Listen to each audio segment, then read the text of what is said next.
Hello, everyone. My name is Susan Goodpasture. I'm the Development Director for California Tribal Families Coalition. I'm also a member of the Susanville Indian Rancheria up in Northern California and Maidu and Paiute. And today we're going to be talking with the folks from ABC for IEP. Today we have Dr. Elena Watson. Dr. Watson has her Doctorate of Educational Leadership. She has 30 years in the field of special education as administrator and teacher. We also have Jennifer Hartle. She's also the CEO for ABC for IEP. She has her master's in special education and administration. And we also have Eleanor Madrid, who is a board certified behavioral analyst, and she has her master's in psychology, and she also has 15 years of experience as well. So we're going to spend a little bit of time today. I know a lot of our parents, we're hearing from you guys, very apprehensive about this upcoming school year, what to expect, specifically for your children who have those 504 and IEP plans or those ISPs. There's a lot of apprehension right now just in terms of what that's going to look like for this next school year in terms of delivering of those services. So we thought it would be great to hear from some experts in the field today and to get their feedback on what to expect.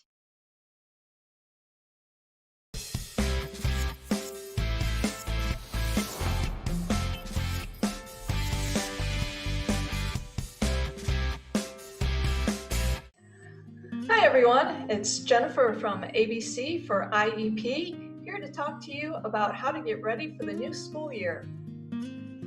Okay, in order to get organized for the new school year, you're going to need a 3-inch 3-ring binder. That's one of the really big 3-ring binders.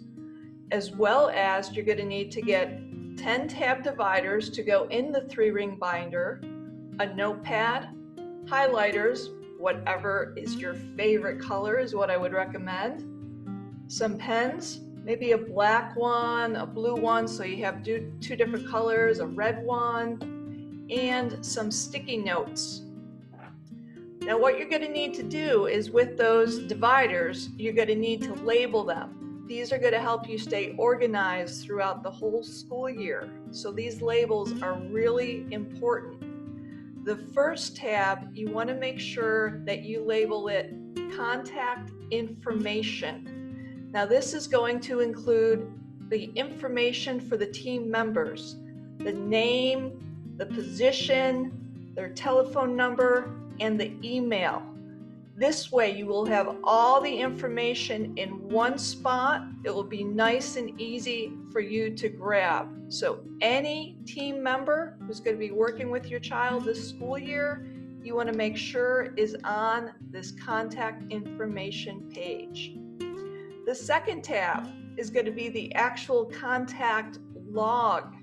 Now this is where you're going to be documenting anytime you interact with one of those team members.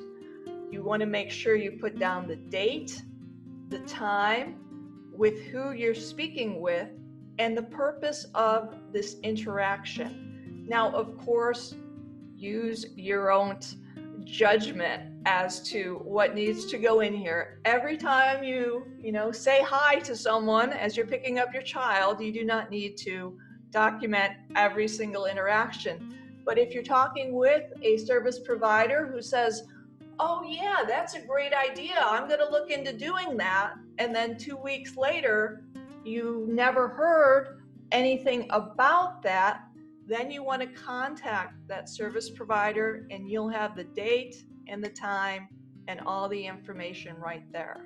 Third tab, you want to label that one district assessments. This is going to be the psych report, the speech report, OT, any assessments that the school does. You want to make sure that these are placed in the district assessment section. The next tab is going to be outside assessments. Now sometimes there's going to be a need for an assessment to be done by someone outside of the school. You may be having your child see a outside service provider who will be writing a report that you may want to be sharing with the team during an IEP meeting. So you want to make sure you have a place to put any outside assessments, and that would be tab 4. Tab 5 is going to be the IEPs. Now, after the IEPs, we have written there most current on top. This is very important. What you want to do when you're putting stuff in your 3-ring binder to make it the most simple for you. You want to put the most current information on top. It will be the easiest for you because the most recent is what you're going to be looking at first. So as you're setting up your folder, make sure that when you're putting anything in, not just the IEPs, but also the assessments, you want to make sure that the most current one goes on top. The next tab is going to be for grades and progress reports.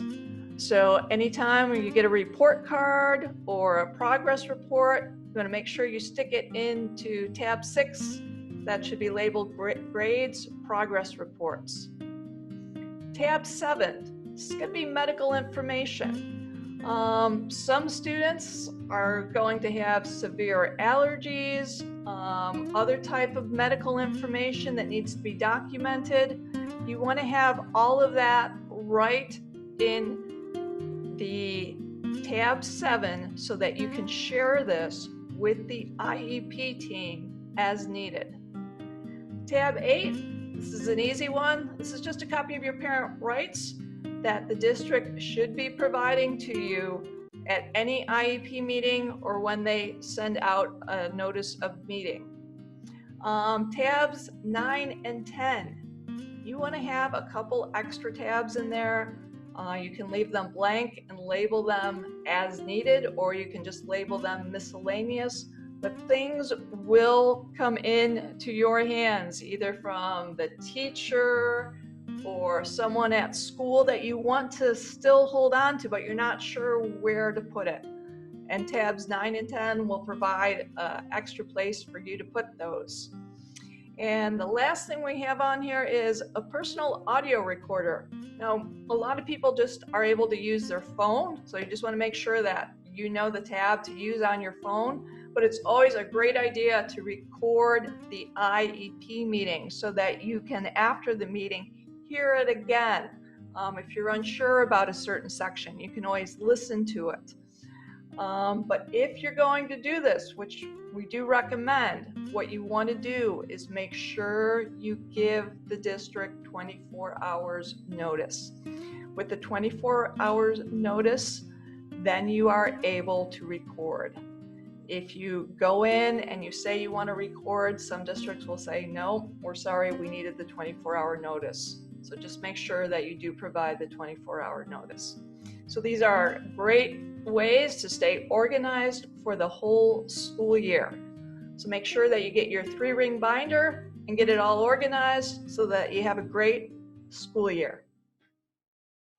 Hi, my name is Dr. Elena Watson, and I'm the CEO, Chief Education Officer of ABC for IEP. We're going to be learning about the parts of an IEP. Now, here's your warning. It is boring. Boring. But if your child was mine, I would want to know these important parts of the IEP. So, let's get started. Again, thanks for joining me today regarding the parts of an IEP. If I was a parent, I would be concentrating on. A little introduction to myself. My name is, again, Dr. Elena Watson. I am the Chief Education Officer of ABC for IEP, and I have been a Director of Special Education, a coordinator, an educator for California, and also an administrator in New Mexico and Florida. So when we look at an IEP as parents, we have to look at the IEP of what are the most important parts. Now, this is not all inclusive. So here's your warning. Every part of an IEP is very, very important. But as a professional educator that has been in this field for about 30 years, these are the areas where I always see little snags or things that mom, dad, you need to really concentrate on. So let's go ahead and get started.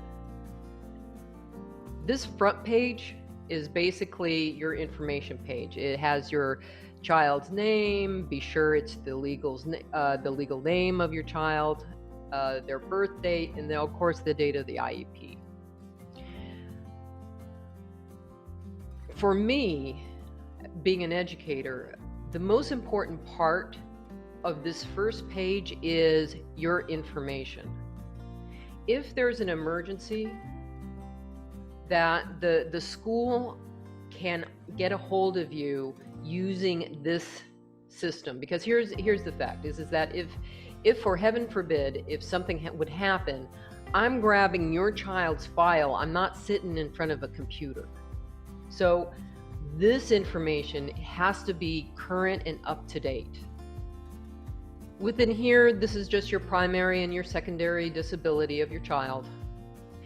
Now we're about to get into something that is very close and dear to my heart, and it's that present levels of academic achievement and functional performance. What these sections are snapshots of what your child can do, what their strengths are, what are some of the things that they still need to be working on. So it's just a picture of how they're doing. So with this one, we're going to start talking about the strengths, preferences, and interest. One of the things that would alert me that I've seen in IEPs, Jane is a very good girl. She works very hard, tries her very best, period. And that's it. Those are called ambiguous sentences or statements. I have no idea what that means. So when we talk about the student's strengths, preferences, and interests, we're really talking about what are their strengths. So for example, are they a visual learner? Are they an auditory learner? Preferences, they like working groups? Do they like working alone? And what's their interest? Maybe they like dinosaurs, racing cars, whatever their interests are in, that is also important. So for example, if I need to give your son or daughter a sticker and they're not really interested in a sticker for positive behavior, well, that may limit my abilities to address any behavioral concerns that your child may have. Okay, the second part of this page is concerns of a parent relevant to educational progress. This is your chance to talk about what your concerns are. This is also your chance to also talk about what's happening at home. Now, school districts will usually say, well, the home and the school environment are two totally different entities, which is correct. However, if you are seeing something at home and the school doesn't know about it, chances are that that behavior, if it's reading or an actual physical behavior, will transfer to the classroom. Or perhaps something in the classroom will be transferred to home. We don't know. So any concerns, reading, writing, communication, that's your chance to put it in here. Now, as you can see right here, during this IEP, mom had a lot to say. And that's okay. This is perfectly legal. Please refer to notes page. What this is a smarter balance assessment. This is all California assessments. One very important thing, if you see here, hearing date and vision date, make sure that that's accurate and up to date, because as you can see here with this child's vision, she wears glasses. So guess what I'm going to be asking is, as an advocate, I would be asking, even as a mom, hey, is she or he wearing his glasses during this test or during these times? So pre-academic, academic, and functional skills. Here we need to get to the meat of the academics. So reading, writing, okay, communication development. This is for your SLPs, this is for your teachers, this is for anything that has to do with communication, both social pragmatic as well as speech itself. So as you can see here, regarding pragmatic in real time, there's a section here of how she is doing in the classroom as well as recess time. Gross fine motor development are your gross muscle and your little muscles, like for example in your hand. This is where APE or OT would be maybe be coming in, or even PT. Again, OT, right hand dominance for all fine motor skills, great, including writing and cunning. Perfect. They also go in about her mature tripod grasp, great. I would also include here, oh, here we go. She has some difficulty maintaining the use of sizing and orientation. Perfect, because that is going to be on the baseline when we get to there. Social emotional behavior. I'm going to have Eleonora talk about this a little bit later within this series, but basically this is the social emotional development of your child. So for example, if they're autistic and they're showing behaviors within the classroom and also maybe outside, this is the area where we have to really concentrate on. Again, Eleonora, she's going to be talking about that later on in the series. Okay, vocational. Vocational are the stuff that basically, what are you ready to go to work? What are you ready to go to school with? So does she have organizational skills? Is she prepared? Stuff like that. And then we have adaptive daily living skills. This is where, can the student take care of their personal stuff independently? Health alert, again, this is another area I would take my pink highlighter and highlight. I do with this one disagree that a health is not mild autism or ADHD. However, health can be like wearing glasses. A student has epilepsy. That's what should be going in here. Anything that has to do with health. Autism and ADHD is not health. However, if they're taking medication for that, then yes, you go ahead and put that in. So now we talk about the statewide assessments. What this area is that it's for the upcoming state assessments. If they are in the right grade, for example, if she was going to be a third grader during this IEP, or already is a third grader during this IEP, then I would say, oh, okay, she's going to be doing the English language arts state performance. What does she need? She needs supports embedded text-to-speech, as you can all see here. So what this section is about is that really the state assessments, we want to make sure that the state has an even playing field for students with disabilities. So we go into English language, we go into math, we go into science. If they are taking alternative assessments, they need to put what the alternative assessments are. There's physical fitness, there's other statewide assessment. DRDP are for preschoolers. So if you have one that's tiny and they're in preschool, this would be the area that they would be filling out. This section, the LPAC, is for English language only. So if your first language is not English, let's say it's Spanish, then that would apply for here, because again, the state assessments want to make sure if you are in special education or if you are an English language learner, that all the supports and accommodations that you need are there. All right, so let's talk about special factors for a second. Here's the question.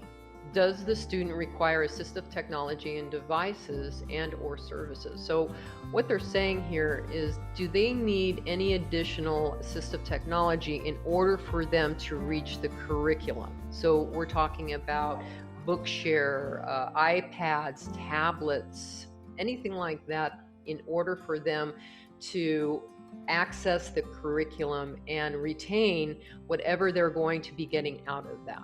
Now, here's where a lot of parents or guardians get confused. with low incident equipment.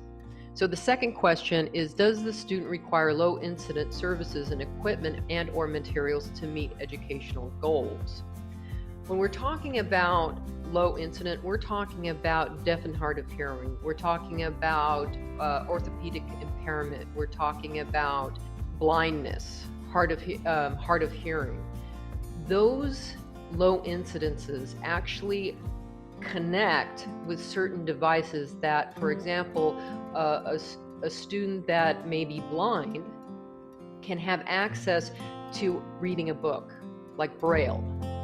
So as you can see right below, considerations if the student is blind or visually impaired, deaf or hard of hearing. That is part of low incidences. So here we start talking about behavior. And Eleonora, I'm going to let you take this on. But basically the question is, does the student behavior impede learning of self and others? If so, yes. Do they have a behavior and intervention plan and or a functional behavioral assessment? Again, we're going to be talking about that in our third section. When we talk about the goal section, we talk about two different entities, right? We talk about the baselines and the annual measurable goal. But where do the baselines come from? Let me show you. They come from right here. Do you remember us reviewing all of this? So the areas that the teacher and the professionals are seeing as a weakness then goes straight to the baseline.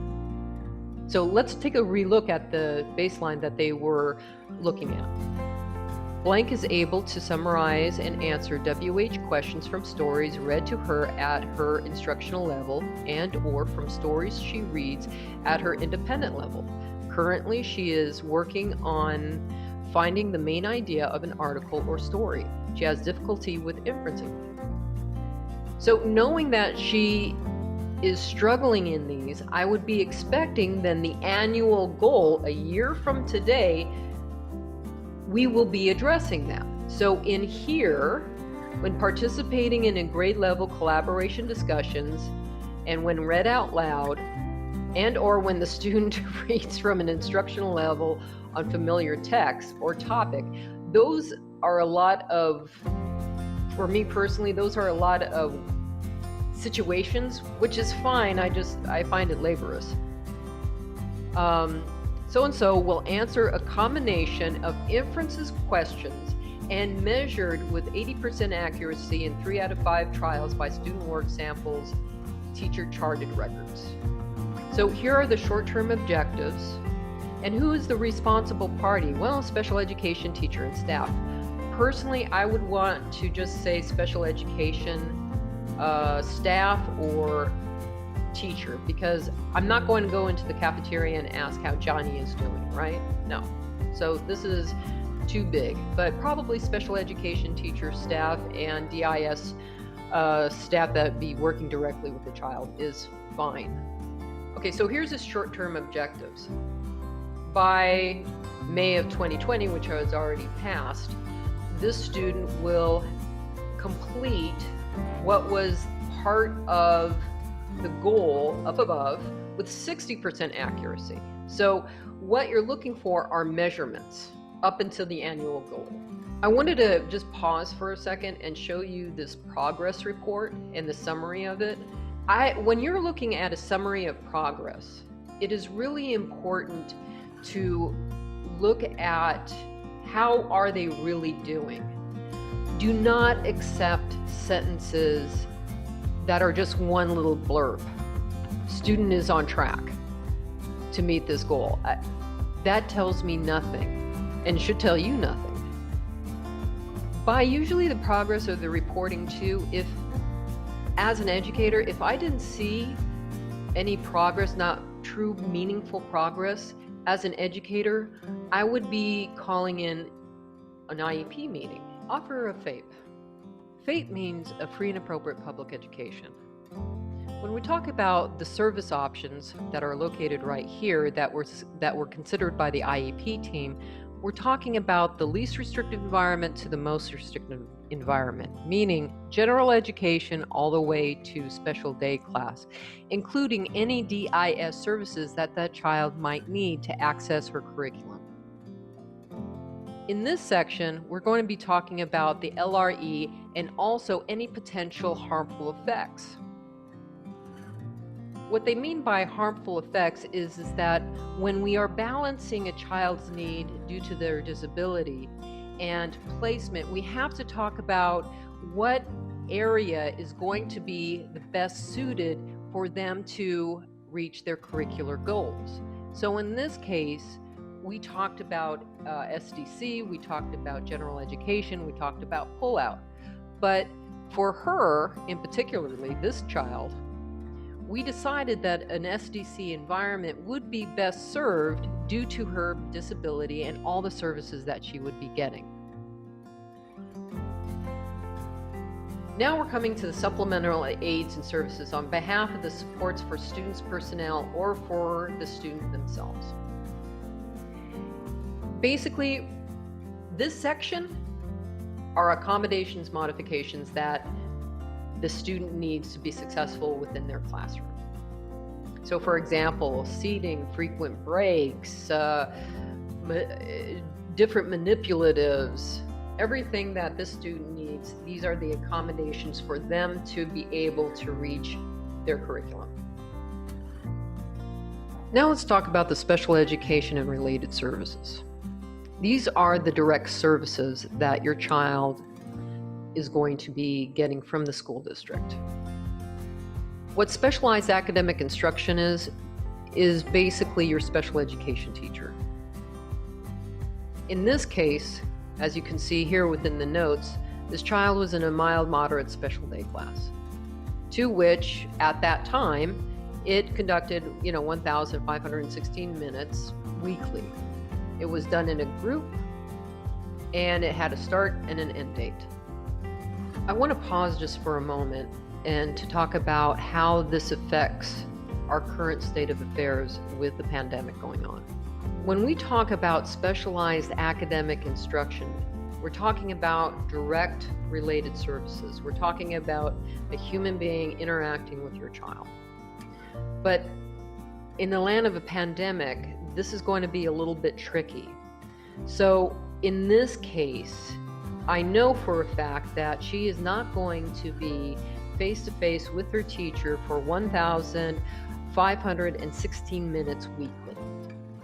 So what I'm encouraging educators and also parents to take this call about is to really think about how many hours a week in a group, if that's what you want to do, in a group, so remember a group is 2 or more, that you want to be able to contact your kids and give them a lesson.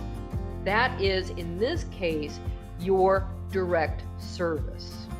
Even in a classroom, the teacher is not hovering over your child 1,516 minutes. I would encourage parents and also educators to really refine what this means. So how many minutes does this child need of direct service from you? So if we add up, for example, all the language arts and all of this, are we talking about this child that should be in a mild moderate class, but now because of the pandemic is starting with distant learning? How many direct minutes are you going to have in a group with her? How many minutes are you going to need to do this individually in this type of environment for her? For those who have moderate to severe children, the thought of them interacting in this type of environment is ludicrous. So when I talk about moderate to severe, I'm really talking about the intellectual disability kids that have a real hard time focusing on anything, or that just do not have the intellectual capability of maneuvering this environment to access their curriculum. I would suggest within the specialized academic instruction, teachers, you need to teach the parents how to teach. What that does is that it has to change, that the specialized academic instruction is, yes, it's going to be, it could still be in a group, but how about a group of parents that are trying to reach their child so they don't fall back so far? Or even teaching them, this is how I do a reading session with your child that has intellectual disabilities. Here we have speech and language. Now, for me personally, I would have liked the individual and the group separated. But in this case, she's going to be receiving one individual service and one group service a week. So 2 times 30 minutes. Okay. What is the reason that we can't continue that online? Now we're going to be getting into the tricky section. So adaptive physical education. I would recommend for the APE teachers to really look at what the student needs and how they're going to accomplish this at home. Because a lot of parents don't have the magic squishies and the wonderful balls that you do. So is there a way that they can mimic whatever goal that you are setting for that child in their home using everyday objects? If so, you need to teach that to the parents in order for the child to make their goal. Individual counseling.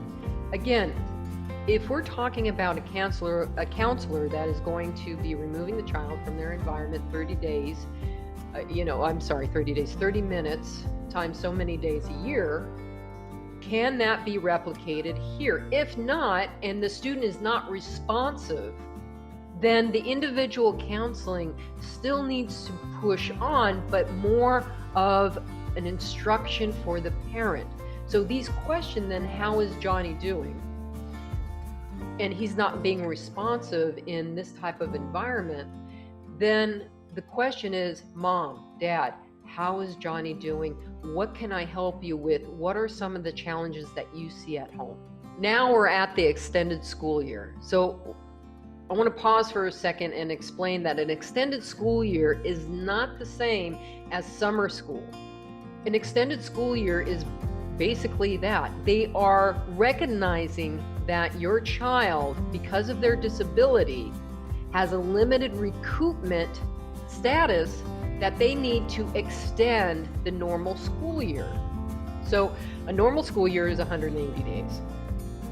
The extension of that school year would basically extend that learning so they can come back to school knowing a little bit more than they would have if they would have not gone at all. Now, does everybody qualify for ESY? The answer is no.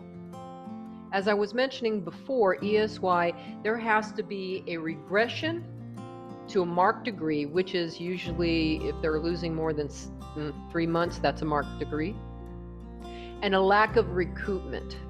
Now, in the land of COVID and pandemics, again, this has to be a discussion for the IEP team. What is realistic? Obviously, the child is not going to be sitting in her room in this type of environment, heaven forbid, by this coming up summer for 240 minutes or 1,200 minutes weekly, right?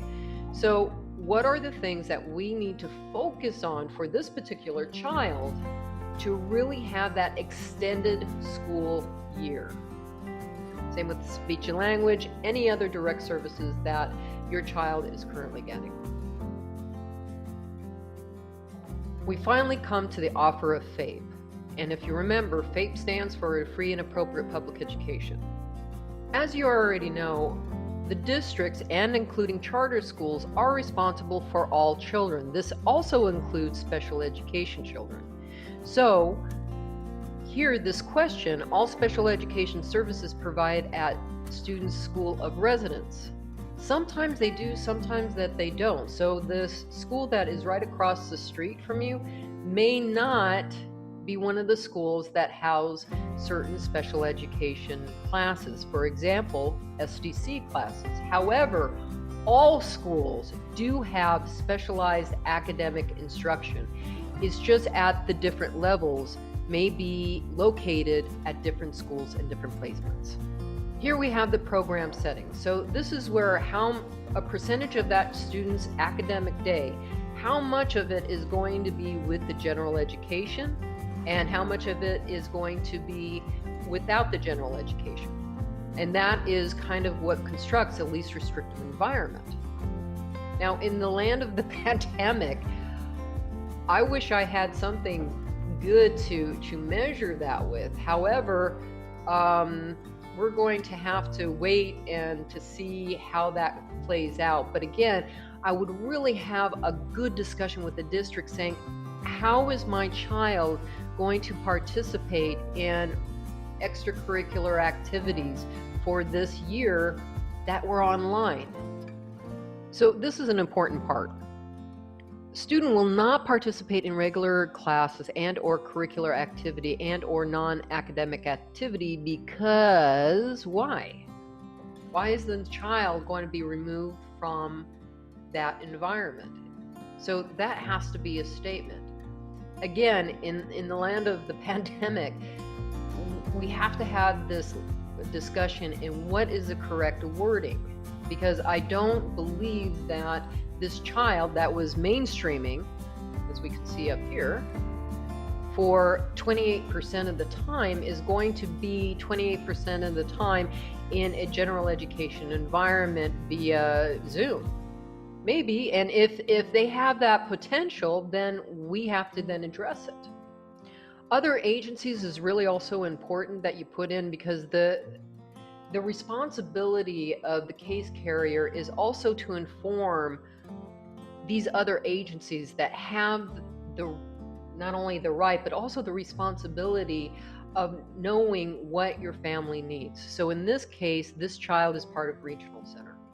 The other criteria I want to just kind of address with you is the parents will be informed of the progress. How? Here's what the law says. The law clearly says is that you're going to be informed of your child's progress on those goals that we were talking about before, as often as they receive their report cards. So in this case, if general education students are receiving report cards or progress reports on a trimester basis, so do you, because you need to know how they are doing within that particular goal. We're now at the section of the IEP meeting notes. The first section is basically your welcome and your introduction and who's participating within the IEP. Next is the agenda review, any time constraints, and also the purpose of the meeting. I want to pause right here to talk about time constraints because it leads into what is known as an excusal form. So here is the IEP team excusal form that I was talking about. As you can see here, the individual education program team members, who are they, the area of curriculum that they were going to talk about, and if you can see right here where it says the IEP team member is being mutually excused from the IEP in whole or in part, that means that, for example, if your APE teacher needs to come in for just 30 minutes, you have the right to know that they are only going to be there in part. Or if they can't make it and you're fine without APE being at that particular IEP meeting, you can excuse that person in whole. Now that we're back with the notes page, let's go ahead and continue. Here you see parents' concerns, comments, and questions, any review of assessments, perhaps even reviewing an eligibility. There's also that needs to be discussed is transportation and extended school year. We are finally at the signature and your consent page. Here we have everybody that was at the IEP meeting. Now, who actually needs to be at the IEP meeting at a minimum would be the general education teacher, the specialized academic instructor, meaning your special education teacher, an administrator, and you. So once you get to the IEP meeting, this is where you are just signing that you are a participant. Here is the consent part. Now, if you notice, there's about 3 to 4, in this one there's 5, different levels of consent. The first one is that you agree with all the IEP. You agree with the goals and objectives, and you agree to the services. There are no problems. The second one is that you agree with the IEP with exception of. Let's say that you disagree with the speech and language services that you are getting, but you agree with the goals. Well, here you can still move forward with this IEP and discuss the services later. So here, let's say you disagree with the speech and language services. I agree with the IEP with the exception of speech and language services. What that ends up doing is that would put up a yellow flag for the district that they need to come back together with you to discuss why you are in disagreement with it. Now, this third, I decline the offer of initiation of the special education services. That is when you are first going in for special education. You're at that first meeting and you say, no, you know what? I don't want any of these services. Thank you very much. Do you have the right to do that? The answer is yes. You would check that box. Also, during initials, some kids do not qualify for special education. If this is only initial, the very, very first time that they would be eligible for special education, here's where I understand that my child is not eligible for special education services. Now, this last box, that your child no longer is eligible for special education services, comes about when every triannual, they have to reassess your child to see if your child still qualifies for special education. If they don't, do you have a backup? Of course, you just don't agree with the IEP, and then you ask for an individual education evaluation at the district's cost. Here is where you are going to be signing your Jane Doe. Signature below is to authorize and approve the IEP. Also, one very important note here is that you have the right to take your IEP home and review it before you sign an agreement. You have approximately 15 days to be able to do that. So don't feel pressure that you need to sign. No, you don't. You don't need to sign unless you are 110% confident in that IEP. And that's it. Those are the parts of an IEP for a parent or guardian that are the most important. Again, I'm going to say this. I do understand that all parts of the IEP are important, but it could be exhausting. So now I'm going to hand this to our presenter, Eleanor Magri, and she's going to be discussing specifically the behavioral components and what needs to be in your IEP if your child is actually exhibiting a behavioral issue at school. Well, thank you, Dr. Watson. Hi, everyone. My name is Eleonora Magri. I'm a board-certified behavior analyst, and I will guide you through the components of a behavior intervention plan, or BIP. So what is a behavioral intervention plan and what is its purpose? A behavior intervention plan is a specific guide of strategies and procedure that describe how an educational setting will be changed to do two things: decrease and prevent the problem behavior that is impeding the student learning, let's say hitting others, and increase the appropriate behavior or skill, such, for example, asking for help. When is the behavior intervention plan developed? It's developed when the IEP team determines that there is a problem behavior that is impacting the child learning, and a functional behavioral assessment, or also called an FBA, is recommended. In your IEP, this is the section highlighted in orange that you will typically see a box checked as a yes. Does students' behavior impede learning of self or others? And under it, there's going to be a brief description of what this inappropriate behavior looks like. In this case, includes hitting, kicking, screaming, cursing and throwing things at staff and peers. There's also 2 boxes at the bottom that indicate behavioral goals, part of the IEP, and behavior intervention plan as part of the IEP. Now, let's touch base briefly of what is a functional behavioral assessment, or FBA. It helps us answer 3 main questions. One is, why is the problem behavior occurring? Typically is the function. We have 4 different functions. We'll touch base them a little bit more later. It's accessing something wanted, tangible, or accessing attention, trying to escape an instruction or demand, or seeking some sensory stimulation that is internal. Second question is, what specifically triggers the problem behavior? And this can be an internal or an external factor. For example, a setting, a location, right? People, items, specific instruction, maybe the student's feeling pain or any sensory stimuli that he wants to seek.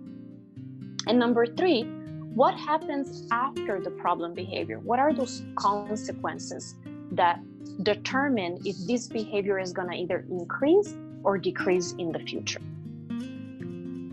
And so this functional behavioral assessment is going to help us develop a behavioral intervention plan with really 3 main goals in mind.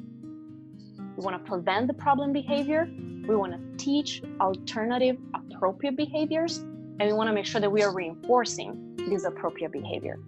And this plan must be very specific, very detailed, so that it can be implemented accurately. And here it is, 7 main components. The first one is a good definition of the target behavior. It needs to be specific and really help us understand what does it look like. So anybody in the room, if they observe it, they can actually measure it.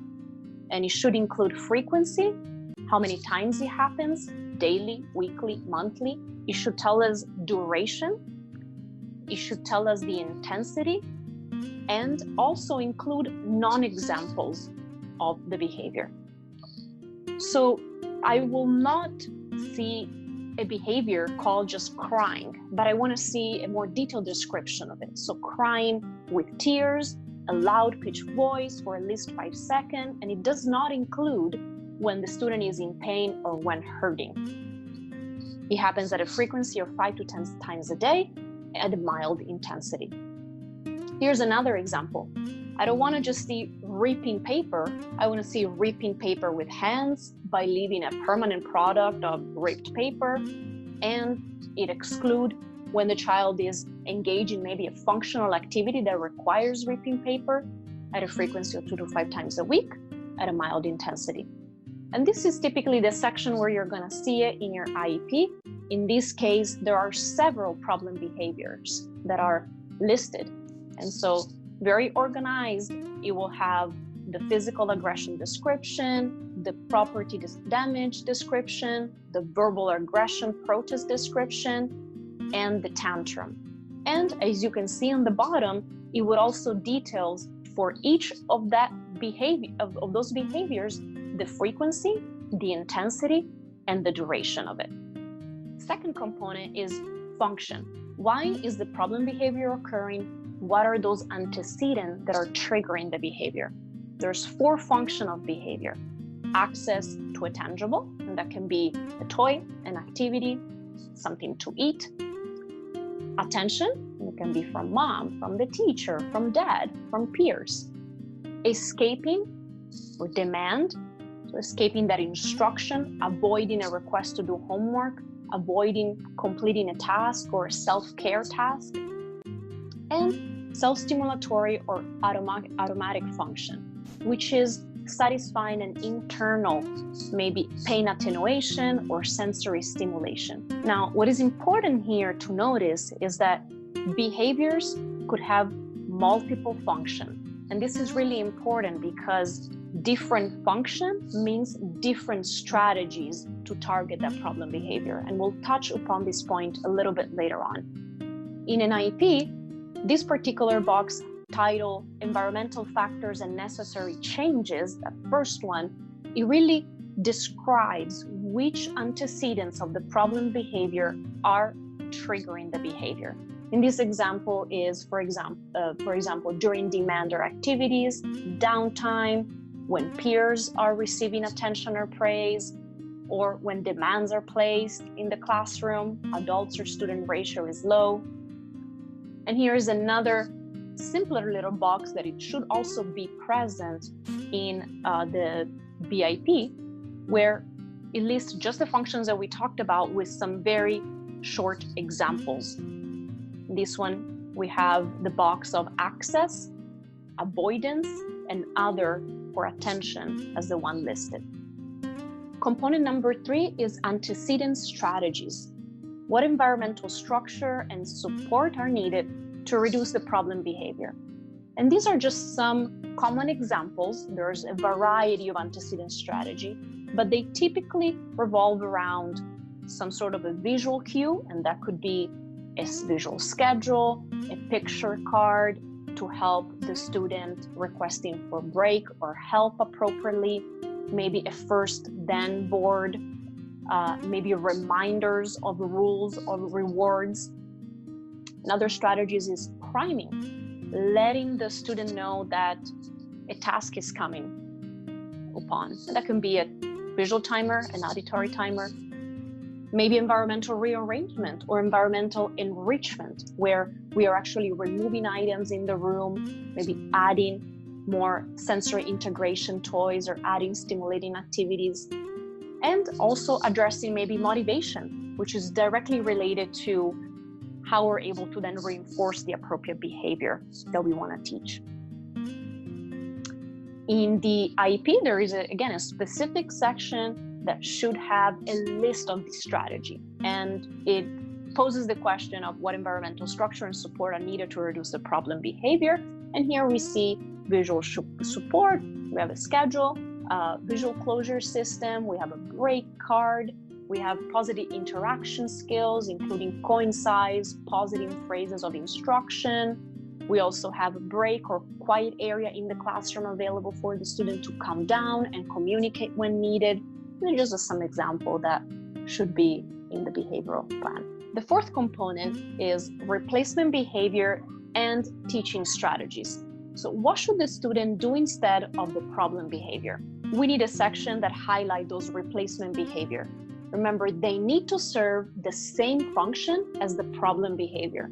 So let's say that the student is hitting others, that's a problem behavior, when he is not able to perform a task on his own, when he instead should really be asking for help appropriately. Well, guess what? What is that replacement behavior? Asking for help appropriately. To see how the function needs to serve the same function. A section also should highlight what teaching strategies I'm using, what materials are using to teach this replacement behavior. And again, there is a variety of strategies that we can include, and that depends on the needs of the student. Some examples are modeling, social stories, maybe different level of prompting, maybe task analysis. We should also have a section that clearly highlights the reinforcement system that I'm going to be using to ensure that that replacement behavior is going to increase in the future. So how and when I'm going to present that reinforcement for the replacement behavior. And that can be an artificial reinforcement maybe at first, maybe I can use a token board, and as well a fade out plan and a generalization plan. Whether if I started with the student and he needed a specific reinforcer every single time that he asked for help, eventually I want to fade that out so it becomes more natural.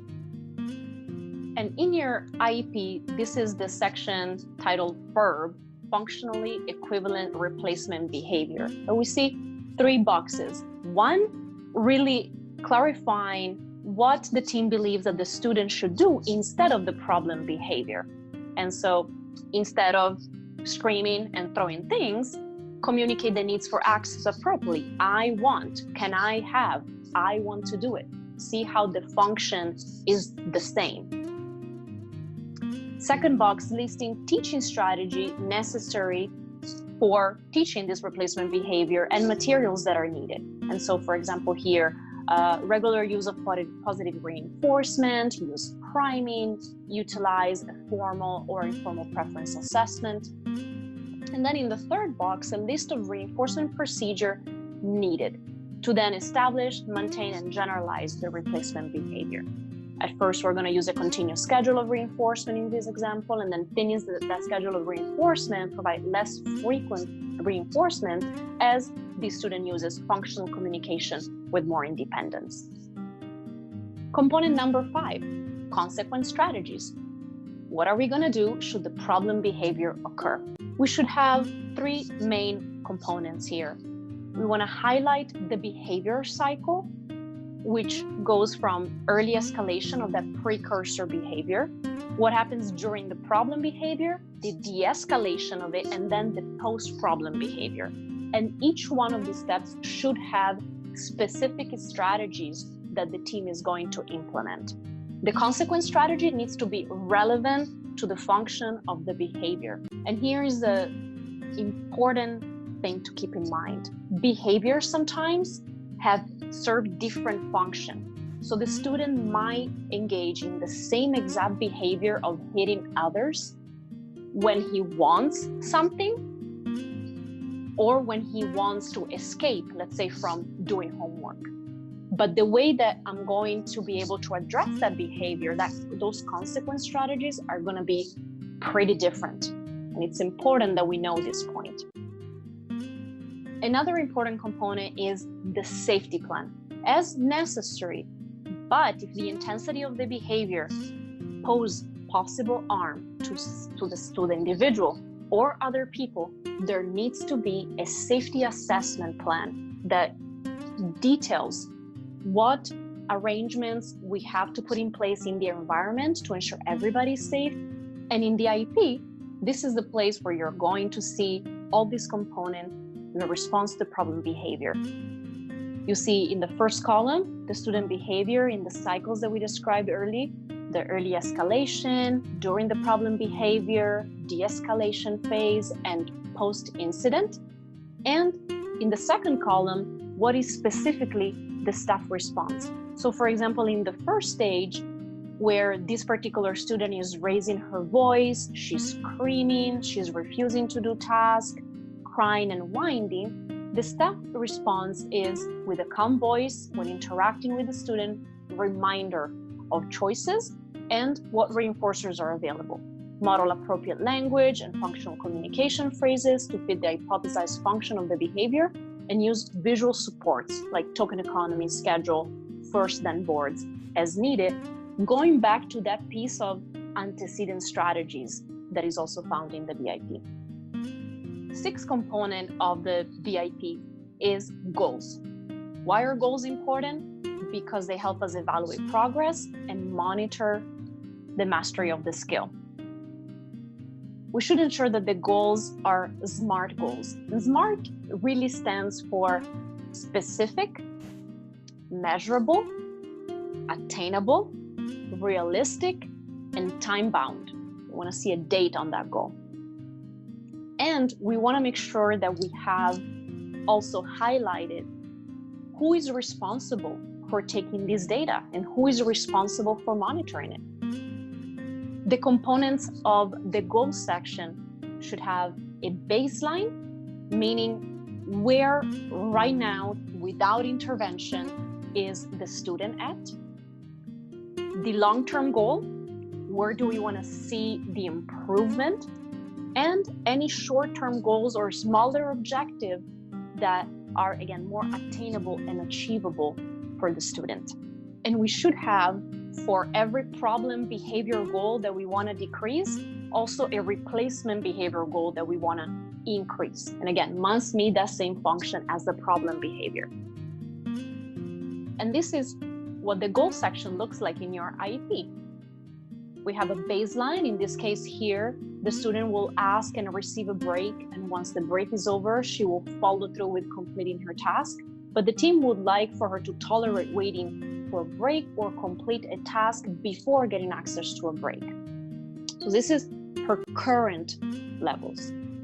The goal it's highlighting a date, right? By February 2020, what is the skill that needs to be in place? It's when presented with a non-preferred task or activity, the student will complete or attend to a task for up to 25 minutes before receiving access to a break, with no more than one prompt, with 80% accuracy across 2 consecutive weeks, as measured by data collection and teacher-staff observation. And then in terms of who is responsible for this data collection, we have another little section right under stating person responsible, where it states special education teacher and staff, although we would like to probably see school staff to make it a little bit more specific. And then at the bottom, we see all the short terms of objective. And so they broke down the main goal into more attainable little goals. And so we see here that it's the same goal, but it breaks it down into 15 minutes and then 20 minutes. And we can have as many short objective goals needed to ensure that the student is mastering that specific skill, and to ensure that we see progress and to demonstrate that. Here's another example. And the baseline is that the student is able to identify appropriate phrases to communicate her needs for escape, so to avoid a task, for accessing something preferred, for accessing attention. When given a social situation that it's illustrating an inappropriate behavior, she will be able to state the socially appropriate response and behavior. When tired or frustrated, she requires right now at this moment an adult to prompt her and support her. So again, this is where she's at, and the goal is right now by February 2010, she will independently utilize the appropriate functional communication to communicate either that she needs to avoid a task, access something preferred, request attention, with 80% accuracy as measured by data collection and teacher staff observation. And again, we have a more specific personal responsible section with special education teacher and staff, and the short-term goals where they are illustrating the percentage of accuracy, where the main goal is 80% accuracy, but the short-term goals are 60% and then 70%. The last component of our BAP is services, based on the present level analysis. This might include accommodation. So what materials, environmental arrangements are needed to ensure that the student is successful. Those are also related to those antecedent strategies that we looked earlier on. What related services are available for the student, and that's again very individualized. Some students might receive the direct behavioral services. Some of them, it might just be more as a consult model from the team. And training of personnel as it relates to the behavioral plan implementation. And so one consideration to keep in mind now is, as the educational setting might change due to the circumstances of the COVID, services might look a little bit different than in the classroom. Because the classroom, it becomes the home environment, then we really need to think of how are we going to teach the parents, teach the teachers how to navigate this new environment. In the IEP, these are sections where the program accommodation are going to be listed with a start date, end date, and a location. For example, preferred seating, frequent breaks, use of a timer, how much longer of a task. And again, these are strategies that we talked about in the antecedent strategy section. Now they become a specific service to ensure that then they are utilized and monitored. And another example of service is in this section, in this particular example, a consultation between the behavioral intervention program staff and the school staff, where it indicates again start date, end date, frequency, and location. This concludes our review of the behavioral intervention plan. Thank you so much for joining us. Thank you all so much for being here today and for giving us all this really valuable information. I just have a few questions now that I know a lot of tribes, tribal social workers, and caregivers probably have. If they have a child that's been removed, for example, and there's a new placement, they're with a new caregiver in a new foster home, um, what do they need to know if they have identified that the child that they have now in their care has an IEP or a 504 plan? Great question, Susan. So first of all, there's a lot of components in foster care for a child that has a disability. The first thing that you have to realize is, does the foster parent have educational rights or not? If they do, the first step that they have to do is to go to the school district with those educational rights and present them to the special education department. It would have to be a copy. And for them to notify you that, or to notify them that now you have educational custody over that child's IEP. So from there, the district needs to set up another IEP. And then they have 30 days to do that. And this is just to check in. How are things? What are some of the issues? Are there any needed supports or guidance that the child needs to have at this time? You kind of led into the next question that I have. So it would be up to the court then to say whether or not those foster parents had those educational rights, or the tribal social services department. So that would need to be spelled out. And say a tribe has a tribal court, that would be something that they would need to make sure the court was aware about those IEP plans, and specifically spell out if a tribal social services department or that foster parent needs to have those educational rights. So it's really important to make sure that all parties are aware then of that plan. Yes, absolutely, because usually with the IEPs, a lot of foster parents don't know what is going on with that child educationally, socially, emotionally. So when the foster parents actually have educational rights, they can then go to the district and request records. Okay, so that was my next question. So the foster parents can actually go then to the school, they show their papers showing that they have those educational rights, and they request those records. And that way they kind of know what the history is for that child and kind of get up to speed. Yes, absolutely. Yeah, absolutely. And as a foster parent, I would see about any other services that were attached to that IEP. For example, if there was regional center services or anything else. Okay, good to know. So with the schools closed during the pandemic, what are the legal rights of parents, caregivers during this time?